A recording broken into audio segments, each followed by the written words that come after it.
Tchoun, on se retrouve aujourd'hui pour une nouvelle interview. Nous allons rencontrer un auteur d'un docu BD sur les Jeux Olympiques. Vous allez voir, ça va être absolument génial. Direction la librairie, à tout de suite.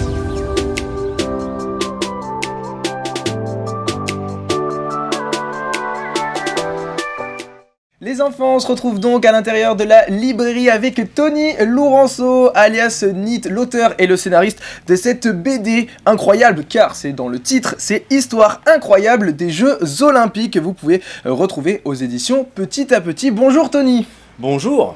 Comment ça va? Eh ben ça va super, je suis en bonne compagnie, je suis très content. Alors on va parler un petit peu donc de ta bande dessinée, mais apparemment, d'après donc ce que j'ai pu voir, ce n'est pas réellement une bande dessinée, c'est une bande dessinée et également un documentaire. Exactement, ouais, c'est 30 histoires incroyables des Jeux Olympiques, donc racontées en 3 planches de bande dessinée. Pour pouvoir montrer aux téléspectateurs. Alors j'en prends une au hasard, hop, voilà, 3 planches dessinées ici, une première, 2 et 3, et puis c'est encadré par des planches documentaires ici, avec une introduction sur l'histoire qu'on a choisie, une des 30 histoires qu'on a choisies, et puis à la fin de l'histoire, on a 2 planches documentaires ici qui viennent compléter la bande dessinée avec des petites informations un peu annexes, des petits secrets, des petites anecdotes.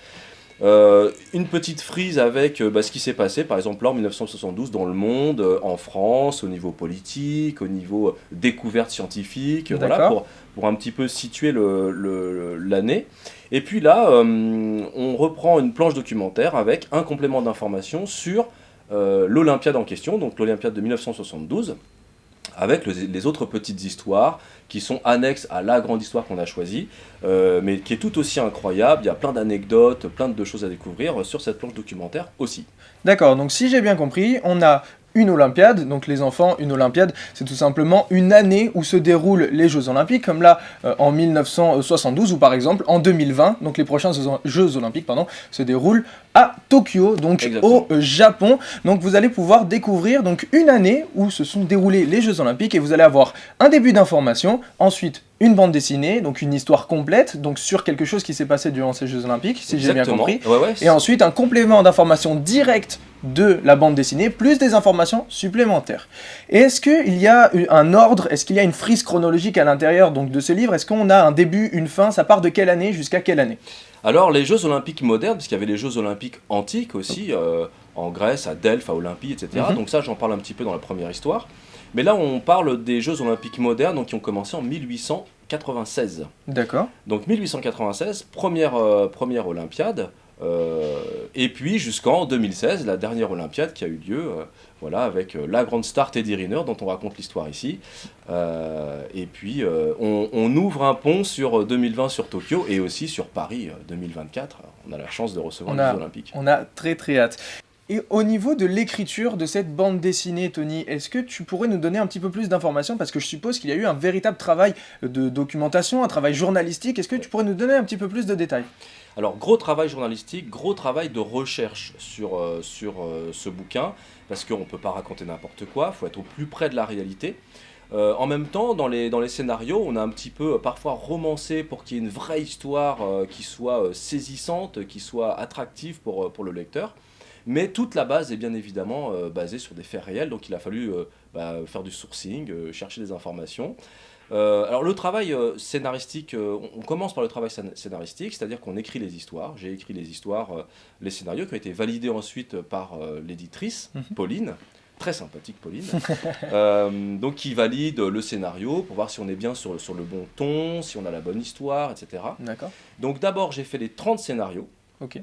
Et j'ai attaqué les planches documentaires ensuite, parce que le temps que je fasse les planches documentaires, les dessinateurs, il y a 30 dessinateurs, ont pu avancer sur chacune des bandes dessinées, que j'ai validé ensuite avec l'éditrice, en disant ok, le dessin c'est bien ça qu'on voulait, au niveau des vues, au niveau des séquençages scénaristiques, du découpage, etc., si c'est bien respecté.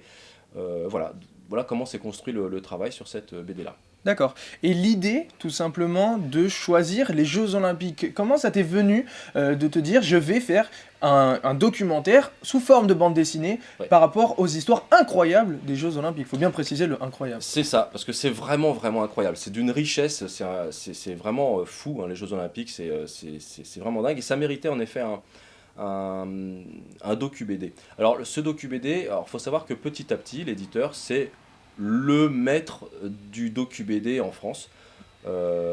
C'est vraiment le spécialiste. La ligne éditoriale, elle est vraiment basée là-dessus. Donc c'est le spécialiste là-dessus. Et donc on cherche, il cherche avec déjà lui-même quel Mhm. sujet serait intéressant d'aborder.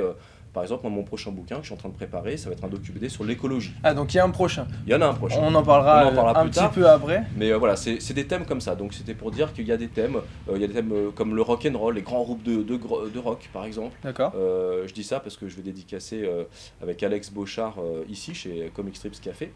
On va faire une dédicace commune avec D'accord. Alex. Donc c'est pour ça que j'en parle, mais c'est un exemple de thématique. Ok. Donc ça vient de l'éditeur et puis ensuite on en discute. Est-ce que ça m'intéresse? Est-ce que c'est quelque chose sur lequel je sais écrire? Est-ce que je connais un petit peu le sport? Et c'est vrai que moi je suis un passionné de sport, donc ça m'a tout de suite intéressé. Et puis voilà. Et au niveau de la bande dessinée et du documentaire, est-ce que c'est quelque chose d'inné? Est-ce que tu connaissais déjà ce format avant de toi-même te lancer dans cette aventure? Mm. Ou est-ce que tu hésitais soit à écrire un livre, soit à faire un reportage ou une bande dessinée simple? Comment l'idée de la docu-BD en elle-même t'est venue? Ouais, c'est une très bonne question. En fait, le docu BD, j'en avais fait une sans le savoir, en fait, il y a une dizaine d'années maintenant, chez Glénat, qui est un gros éditeur, Mhm. chez Vent d'Ouest en particulier, avec mon super copain Arré, Alexandre, avec qui on a écrit une, une encyclopédie sur le football qui s'appelle Total Football et qui est inhérent à une série qui s'appelle Football. Voilà. D'accord. Et donc, et l'éditeur, petit à petit, donc Olivier Petit, le patron de la boîte d'édition, est tombé dessus et s'est dit: ah super, il sait faire du scénario, il sait faire du texte, j'ai des idées sur des docu-BD, je vais lui proposer un sujet, on va en parler. Donc il m'a proposé pas mal de sujets Mhm. et on s'est arrêté sur les Jeux Olympiques parce que, année olympique en 2020, Mhm. donc grosse année pour ce bouquin. Et puis voilà, la perspective de 2024 aussi, c'était important. Donc tout ça, c'est un amalgame d'idées, d'échanges, D'accord. d'associations Donc c'est d'idées. quelque chose qui est venu au fur et à mesure. Ouais, Tu n'en avais pas forcément conscience au début, mais et tu non. t'es laissé porter par le projet et tu es arrivé donc à ce projet-là. Et Donc c'est qui, hyper intéressant le docu BD parce que l'auteur et scénariste apprend des choses, mais c'est surtout une façon de transmettre du savoir Mhm. à nos pitchouns, leur transmettre du savoir de façon ludique. Donc ils s'amusent, ils apprennent, et c'est hyper gratifiant. Moi, quand je fais des dédicaces, Mhm. j'en ai fait pas mal depuis la sortie du bouquin le 25 octobre. Voilà, les enfants, ils apprennent plein de trucs, ils échangent avec les parents, et donc ça amène, Oui, ça amène c'est un vecteur de dialogue et de connaissances qu'on n'a pas forcément conscience. On se dit une bande dessinée, bah, c'est pas forcément là Mm. qu'on va apprendre des choses. Eh bien oui, les enfants, grâce à ce genre de projet, grâce à ce genre de bande dessinée, vous allez tout simplement pouvoir apprendre des choses, partager et peut-être découvrir une passion. Donc une autre petite question, avant de parler de ton nouveau projet, est-ce que tu pourrais donner quelques conseils aux pitchouns qui nous regardent, qui voudraient se lancer par exemple dans l'écriture ou qui n'oseraient pas se lancer dans l'écriture, parce que maintenant toi tu as quelque chose de concret, est-ce que Mm. tu aurais quelques petits conseils à leur donner? Alors le conseil, il est simple. Pour les pitchouns, il faut s'amuser. Voilà, je le dis, il faut s'amuser les pitchouns. À partir du moment où on s'amuse, on va faire les choses bien, on va les faire avec passion, et ça va forcément être super, quoi. Donc il faut s'amuser, et puis il faut être en mouvement, il faut faire des choses. Il faut pas se dire: tiens, peut-être un jour je vais écrire une BD, peut-être quand je serai au collège je ferai ci, je ferai ça, ou peut-être je ferai du sport, peut-être je peindrai, peut-être. Il faut faire les choses. Et c'est en faisant des choses avec amusement, avec enthousiasme, que finalement les choses vont se faire d'elles-mêmes. Super, merci beaucoup. Nous sommes ici donc dans une librairie et je sais, je veux te poser des questions.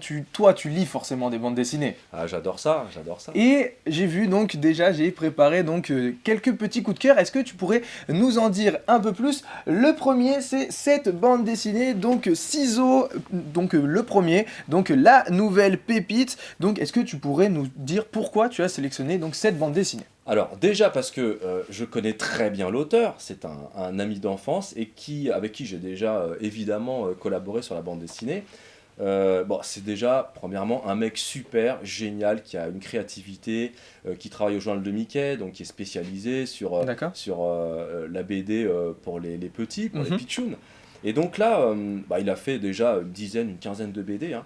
Et là, il publie chez Kenes une BD qui est géniale, qui s'appelle Ciseaux, donc, et c'est une série D'accord. sur une équipe de jeunes footballeurs. Vous voyez, ils ont des têtes rigolotes, d'animaux, etc. D'accord. C'est donc des Euh, animaux anthropomorphes, les enfants, ça veut tout simplement dire, qui agissent comme si c'était des humains, alors que ce sont Exactement. des animaux. Exactement, donc c'est génial, je sais pas si on peut montrer un peu Bien sûr. l'intérieur, mais voilà, c'est C'est très c'est coloré, en vraiment tout cas. super coloré, c'est très bien fait, l'éditeur il est génial, il s'appelle Kenes, super éditeur, donc moi j'ai assisté à deux trois dédicaces de ce D'accord. livre, ça marche super bien, et voilà, donc c'est une série, donc c'est la première, Le premier tome. premier tome ici, donc il y en aura d'autres, D'accord. donc je vous invite à le lire parce que c'est vraiment distrayant, c'est très bien fait, c'est rigolo, et voilà. Ok, et on a également un deuxième coup de cœur. Là, cette fois-ci, ça s'adresse aux enfants qui sont un petit peu plus grands. Là, on est vraiment sur une base, je dirais, à peu près de 6 ans et plus, à peu Ouais. près. Et là, on est sur quelque chose d'un petit peu plus, un petit peu plus conséquent. Est-ce que tu pourrais nous donner un petit peu plus d'informations? Donc, le nom, c'est RIP, tout simplement.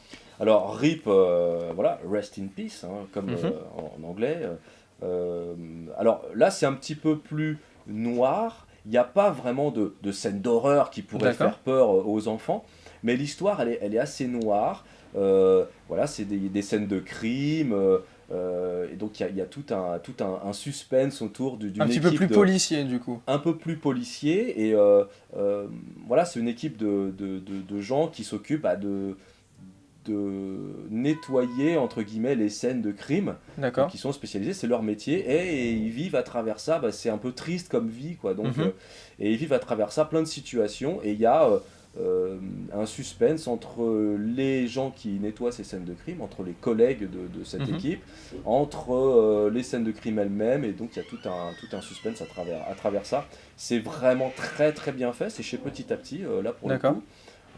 Mais c'est pour un petit peu Un petit les peu plus pitchouns, grand, un les petit peu pitchouns plus grand, un peu donc plus grands. à partir de 10, 11 ans à peu Ouais, près, on pourrait plus vous conseiller ces bandes dessinées. Mais en tout cas, voilà. merci beaucoup Tony de nous avoir, on va revenir remontrer donc Ouais, avec grand ta plaisir. bande dessinée, donc histoire incroyable des Jeux Olympiques. N'hésitez pas à vous renseigner, vous allez vraiment apprendre des choses si vous êtes passionné de sport ou tout simplement curieux. Cette bande dessinée, cette docu-BD ou ce docu-BD, je sais Ce pas, docu ce BD, ouais, ouais. docu-BD est tout simplement fait pour vous. Merci beaucoup Tony, en tout cas, on Merci à te toi, Valentin. souhaite tout simplement de réussir grâce à cette bande dessinée et on a vraiment hâte de découvrir donc la prochaine sur l'écologie et on ne manquera pas les pitchouns de vous la montrer. Merci beaucoup. Nous, on se retrouve bientôt pour un prochain reportage. D'ici là, portez-vous bien. Bye bye.